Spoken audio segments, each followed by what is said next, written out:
Welcome to my YouTube channel. ఈరోజు నేను పచ్చికొబ్బరితో టమాటా పచ్చిమిర్చి వేసి పచ్చడి చేశాను. ఎలా తయారు చేసుకోవాలో చూద్దాం. 2 కొబ్బరికాయలు కట్ చేసా, క్లీన్ చేసి కట్ చేసి పెట్టుకున్నా. కొంచెం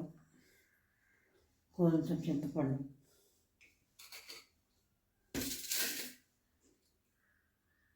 నాలుగు టమాటాలు ఇంత సైజు, జీలకర్ర 1 టేబుల్ స్పూన్, ధనియాలు దానికన్నా కొంచెం తక్కువ, పచ్చనిపప్పు 3 టేబుల్ స్పూన్లు, చిందులపాయ రెబ్బలు 1 2 3 4 5 6, పచ్చిమిర్చి 1 7 8, ఉప్పు, నూనె. చూద్దాం రండి ఎలా చేస్తారో. బాండి పెట్టి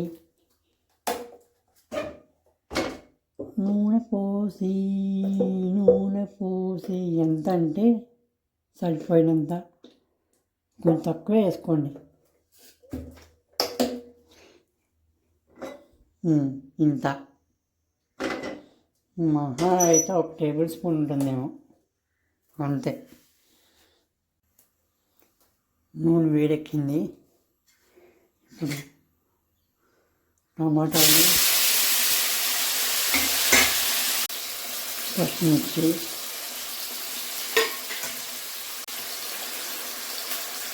వేసి కొంచెం మగ్గనియాలి. బాగా మెత్తగా కుక్కేదాకా టమాటాలు బాగా మగ్గనిచ్చి తర్వాత తీసేయాలి. మూత పెట్టుకుని కుక్ చేసుకోండి. ఈలోపు మనం ఇంకొక స్టవ్ మీద బాండీ పెట్టి కొంచెం నూనె వేయండి. నూనె వేడెక్కింది. ఇప్పుడు పచ్చనిపప్పు,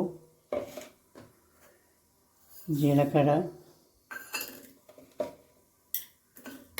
ధనియాలు వేసాం కదా, 3 వేసి కొంచెం వేయించుకోవాలి. కొంచెం కలర్ చేంజ్ అయ్యి కొంచెం వాసన వస్తుంది, మంచి కమ్మటి వాసన వస్తుంది. ఆ వాసన వచ్చేదాకా వేయించుకోవాలి. ఇందులో మూత తీసి కలిపెట్టుకుంటూ ఉండాలి. కొంచెం మీ దగ్గర పడేదాకా ఉడికించుకోవాలి. కొంచెం దగ్గర పడింది కదా, చింతపండు పొడి వేసుకోండి. ఇప్పుడే చింతపండు కూడా వేసుకోండి. కొంచెం ఇంకా దగ్గర పడాలి.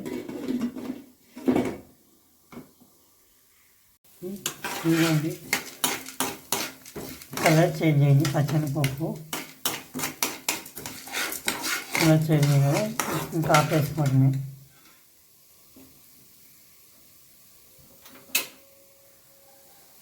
ఆపేసుకొని మిక్సీ జార్ చేసుకుంటున్నాను. ఇవ్వండి, దగ్గర పడింది బాగా. 1-2 నిమిషాలు ఆగితే బాగా దగ్గరికి వస్తుంది. ఇంకా ఆపేసి చల్లార్చుకోవాలి. ఇవ్వండి, దగ్గరికి వచ్చేసింది. ఇంక ఇది ఆపేసి ప్లేట్లో తీసి పెట్టుకున్నాను. చల్లార్చుకోవాలి. ఇప్పుడు ముందాక వేయించుకున్నాం కదా పచ్చనిపప్పు, అదే బాండీలో నూనె అవసరం లేదు, ఇప్పుడు వేయించుకోవాలి. కొంచెం 2 నిమిషాలు వేయించుకుంటే సరిపోతుంది, ఎక్కువసేపు అవసరం లేదు.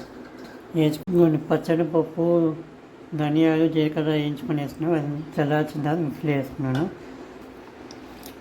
ఇది కూడా చింతపండు, టమాటా, పచ్చిమిర్చి, చింతపాయలు ఇవన్నీ కూడా వేసుకోండి.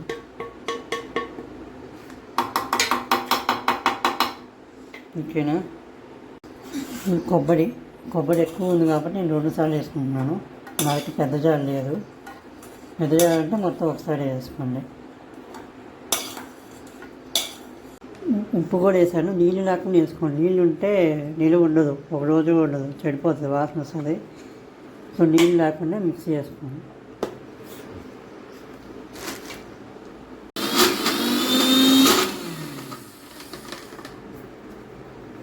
ఇవన్నీ ఇలా మెత్తగా గ్రైండ్ చేసుకోవాలి ఇలా మెత్తగా. చూసుకోండి, ఉప్పు సరిపోకపోతే ఉప్పు వేసుకోండి. తాలింపు వేసుకోవాలి పచ్చడికి. సేమ్ స్టవ్ వెలిగించుకొని బాండీ పెట్టి అదే బాండీ యూజ్ చేసుకోవచ్చు, ఏం కాదు. నూనె వేడెక్కింది, కొంచెం తాలింపు గింజలు,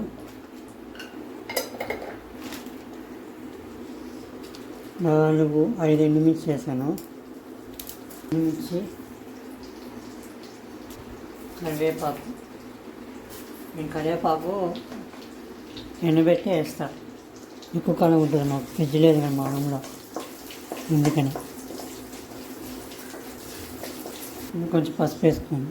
మిక్సీ పట్టుకున్నాం కదా, మిక్సీ పట్టుకున్నదంతా తినే మాత్రలు వేసి ఒక 2-3 నిమిషాలు నూనె అంతా పీల్చుకునేదాకా నుంచి ఆపేసుకుంటాం. అంతే, కొబ్బరి పచ్చడి రెడీ. కొంచెం ఉప్పు చూసుకోండి, ఉప్పు సరిపోతే కొంచెం ఉప్పు వేసుకోండి. నాకేమో సరిపోయింది అనిపించింది. మీరు కూడా చేసుకొని తినండి.